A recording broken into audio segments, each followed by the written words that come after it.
বন্ধুরা, তোমাদের জন্য আমি 3টি গিফট এনেছি। 3টি গিফটের ভিতর মজার মজার খেলনা আছে। তুমি কে কোনটা নিবা? এই শয়তান ভাই, তুমি ফার্স্টে বলো তুমি কোনটা নিবা। আমাকেই প্রথম নিতে বললে, তাহলে আমি কোনটা নিব? 1 নম্বর না 3 নম্বর? না, আমি 2 নম্বর নিচ্ছি। দেখি আমি 2 নম্বরের ভিতর কি পাই। আমি যদি খেলনা পাই তাহলে অনেক ভালো হবে। বন্ধুরা একটা লাইক করে দিও। এখন 2 নম্বর বক্সটা আমি ওপেন করি, দেখি কি পাই। আমি তো কিছুই পেলাম না। মাঝের শার্ট পরা ভাই, তুমি কি পাও? তুমি তাড়াতাড়ি একটা গিফট নাও। বন্ধুরা এখন তো আমার পালা, আমি কয় নম্বর নিব? 1 নম্বর না 3 নম্বর? আমি 3 নম্বর নিচ্ছি, দেখি আমি কি পাই। আচ্ছা ঠিক আছে, আমি এখন 3 নম্বর গিফটটি ওপেন করতেছি। বাহ, কতগুলো আমি গাড়ি পেয়েছি।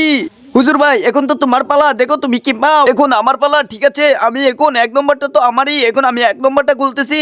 বন্ধুরা ওই লোকটি 1 নম্বর গিফটের ভিতর কি পায় তা জানার আগে তুমি যদি এই ছবিটিকে ভালোবেসে থাকো তাহলে অবশ্যই চ্যানেলটিকে সাবস্ক্রাইব করো।